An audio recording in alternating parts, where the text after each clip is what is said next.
Chapter 8, Part 2, Journey of the Soul, Scenes 8:8 to 8:16.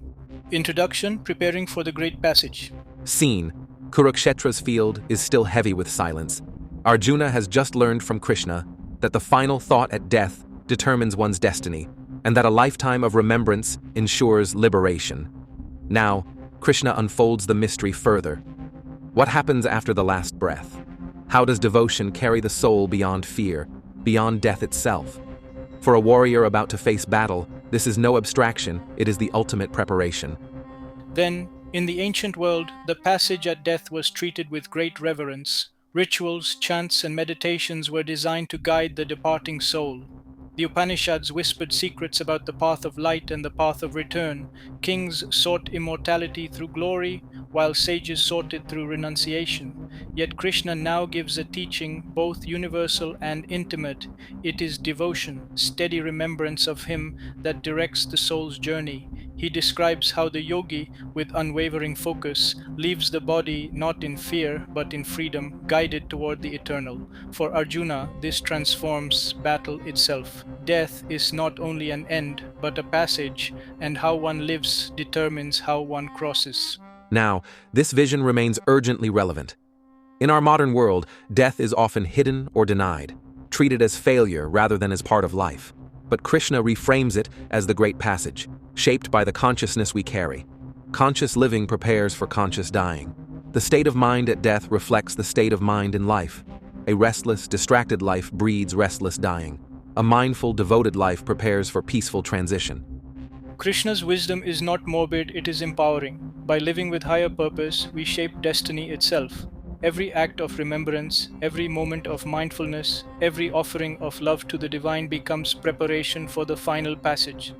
When death comes, the yogi is not dragged by fear but carried by devotion. Even time itself, day or night, light or darkness, bows to the destiny of the devoted soul.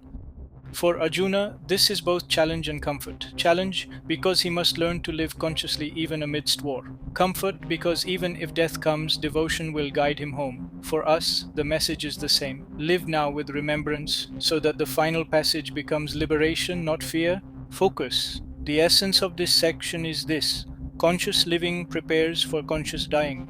Devotion at every moment shapes the journey of the soul, turning death from end into gateway. Scene 8:8. Steady devotion guides the soul.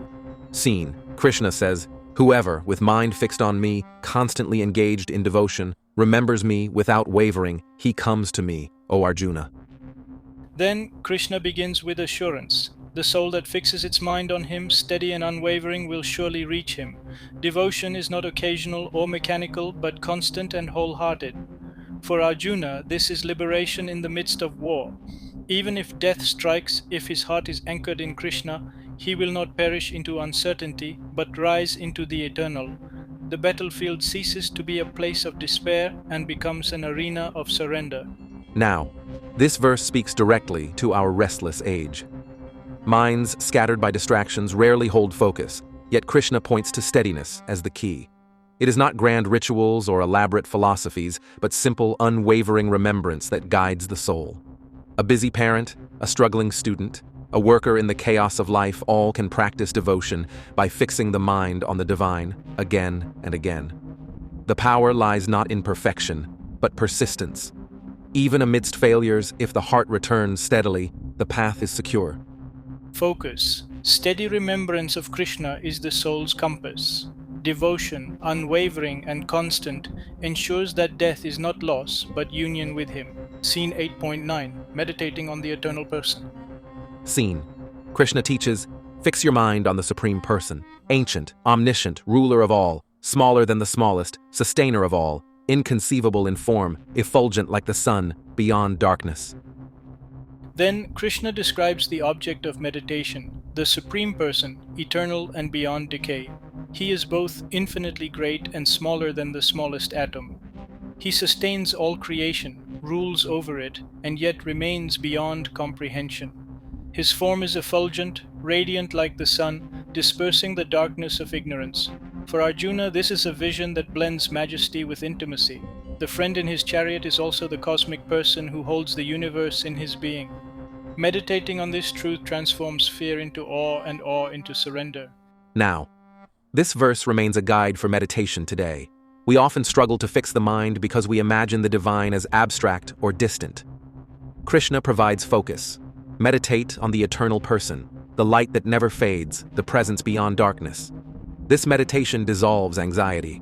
Problems feel overwhelming until we remember the one who sustains galaxies and atoms alike. Life becomes sacred when we see it upheld by the same effulgent source. The mind becomes steady not by suppressing thoughts, but by turning them toward the radiant truth. Focus. Meditate on the eternal person, the light beyond darkness. Fixing the mind on him transforms fear into peace and distraction into devotion. Scene 8:10 at the time of death. Scene. Krishna continues, at the time of death, with mind unmoving and devotion steadfast, fixing the life breath between the eyebrows, he attains the supreme divine person.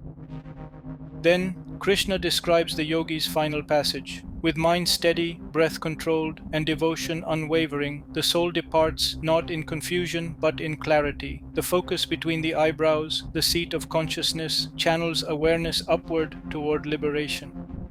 Such a yogi attains the supreme person not by chance but by disciplined devotion.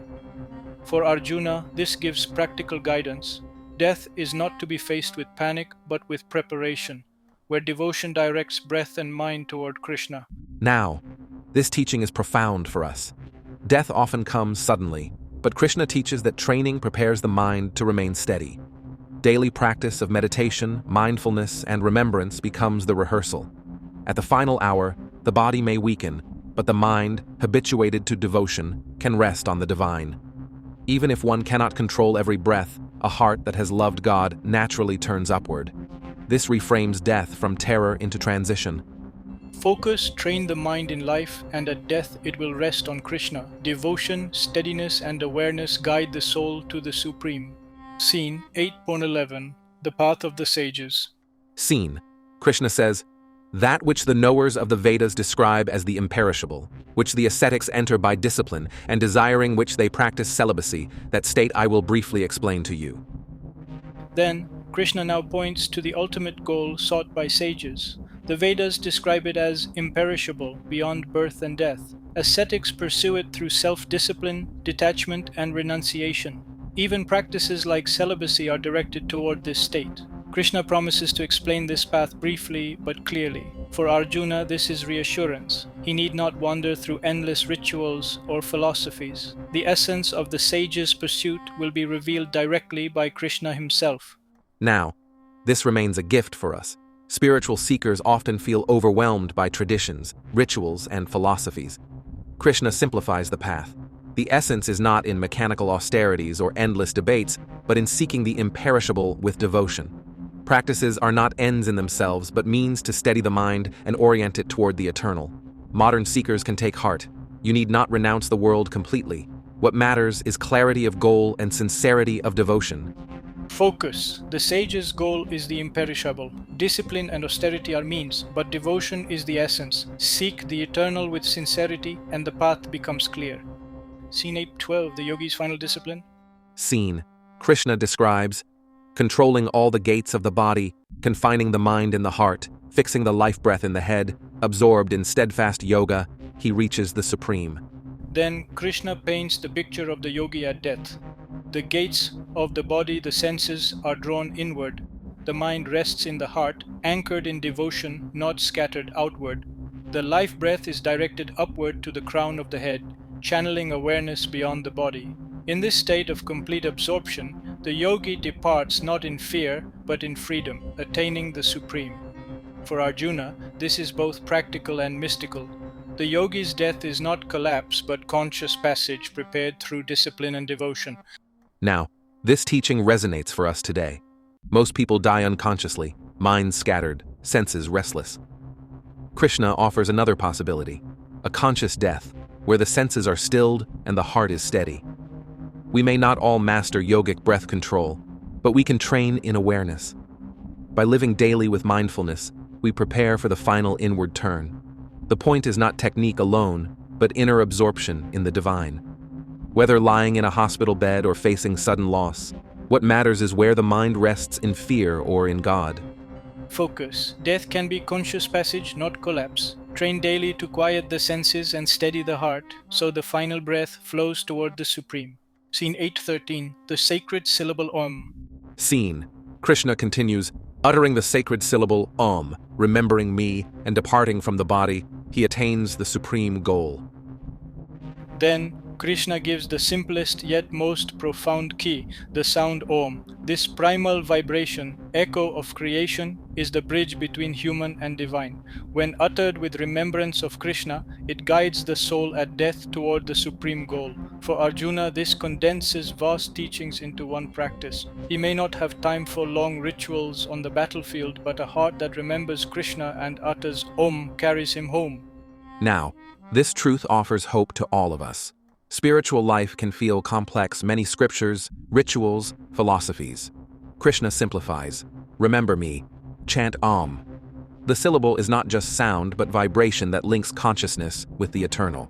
Even in modern life, when fear or uncertainty arises, repeating Om with devotion can calm the mind and open awareness.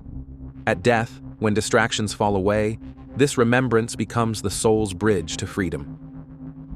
Focus. Om is the sound of return. Uttered with remembrance of Krishna, it carries the soul to the supreme goal. Keep it close in life and it will guide you in death. Scene 814, the yogi of constant devotion. Scene. Krishna declares, he who remembers me constantly with mind undistracted and devotion steadfast, for such a yogi I am easy to reach. Then Krishna assures Arjuna that the path is not inaccessible. The yogi who remembers him constantly with steady devotion finds him easily. Devotion is not about complexity or austerity but constancy. For Arjuna, this is profound relief. Even amidst the chaos of battle, if his mind rests in Krishna with devotion, he will reach him. The path is not only for sages in forests, but for warriors in battlefields, workers in fields, and seekers in daily life. Now, this assurance echoes across time. Many feel unworthy of God, thinking spiritual life is too hard or reserved for the elite. Krishna removes this fear. He is not hard to reach. He is easy for those who love and remember him. The key is constancy, not perfection. A mother remembering Krishna while caring for her child, a student turning to him amidst study, a worker whispering his name in the grind, all are yogis. Devotion is portable, practical, and powerful. Focus. Krishna is easy to reach for those who love him constantly. Devotion is not privilege of few but the open path for all. Scene 815, the great souls who do not return. Scene. Krishna proclaims, great souls, having attained me, do not take birth again in this world of sorrow, which is impermanent. They have reached the highest perfection. Then Krishna now describes the destiny of the liberated. Those who reach him are not reborn into the cycle of suffering. The world of constant change and sorrow no longer binds them. They have attained the supreme perfection, eternal union with the divine. For Arjuna, this is liberation from fear. Death is no longer a threat, but an exit from the cycle of impermanence. By surrendering to Krishna, he can step out of sorrow forever. Now, this teaching shines hope into our restless age. Life often feels like a cycle of striving and disappointment, gain and loss, joy and sorrow. Krishna reframes this. The cycle is not endless. Liberation is real.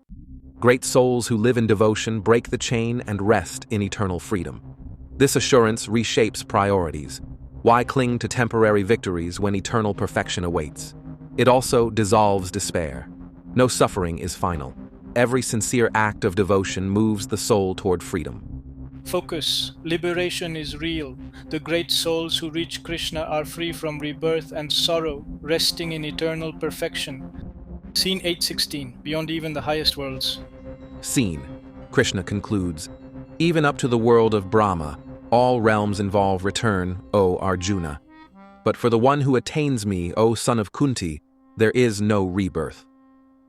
Then Krishna widens the horizon. Even the highest heaven, the realm of Brahma, is not permanent. Beings who reach such realms eventually return when merit is exhausted. Only reaching Krishna ends the cycle. For Arjuna, this reveals the futility of chasing temporary heavens or worldly rewards. The goal is not better rebirth, but no rebirth, the eternal refuge in Krishna.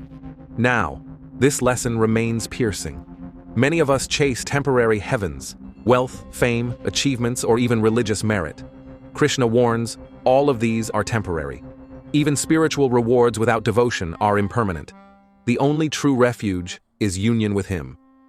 This shifts the spiritual quest from bargaining for blessings to longing for liberation. For us, it means aiming beyond temporary pleasures, even noble ones, toward eternal freedom. Focus, do not settle for temporary heavens. Only union with Krishna ends the cycle. Aim for the eternal, not the passing. Closing summary journey of the soul. Scene: Kurukshetra's battlefield, filled with the certainty of death, becomes the setting for Krishna's most intimate teaching about the soul's passage. Death is not end, but transition, shaped by consciousness. Krishna reveals how devotion guides the soul to freedom. Then, the journey begins with assurance. Steady remembrance of Krishna ensures union with Him, scene 8.8. Meditation on the eternal person. The light beyond darkness anchors the mind, scene 8.9. At death, the yogi departs consciously, mind steady, breath directed, devotion unwavering, scene 8.10. This is the path sages seek through Vedas and austerities, now explained simply by Krishna, scene 8.11. The practice is clear. Withdraw senses, steady the heart, direct the breath, remember Krishna, scene 8.12. Utter Om with devotion, and the soul reaches the supreme goal, scene 8.13. Krishna reassures he is easy to reach for the yogi of constant devotion, scene 8.14. The fruits are breathtaking. Great souls who reach Krishna do not return to this impermanent world of sorrow, scene 8.15. Even the highest realms, like Brahma's heaven, involve return, but Krishna's abode is beyond return, scene 8.16. For Arjuna, this teaching dissolves fear. Death is not chaos but choice, not loss but passage. Devotion ensures liberation. Now, this wisdom speaks urgently to us today. We often ignore death, yet Krishna makes it central. The final moment reflects the habits of a lifetime. A distracted life leads to distracted death. A devoted life leads to devoted death. Conscious living prepares for conscious dying. This also redefines spiritual practice. Rituals, austerities, and philosophies have their place, but the essence is remembrance of Krishna. Whether uttering Om, meditating on the eternal person, or simply remembering Him amidst daily duties, devotion is the key. This makes liberation accessible not only to monks and sages, but to all workers, parents, leaders, seekers. Krishna also dissolves illusions about temporary heavens. Worldly successes, pleasures, or even religious merits are not final. They fade, and the soul returns. Only union with Him ends the cycle. This turns life into training for eternity. The goal is not temporary escape, but lasting freedom. Most profoundly, Krishna turns death into meditation. The final breath becomes offering, the final thought becomes devotion, the final passage becomes liberation. Life itself becomes preparation for this sacred moment. Focus. The heart of chapter 8. Part 2 is this. Conscious living shapes conscious dying. Remember Krishna in life, and you will remember Him in death. Do not settle for temporary heavens. Aim for the eternal, where great souls rest in Him, free from rebirth forever.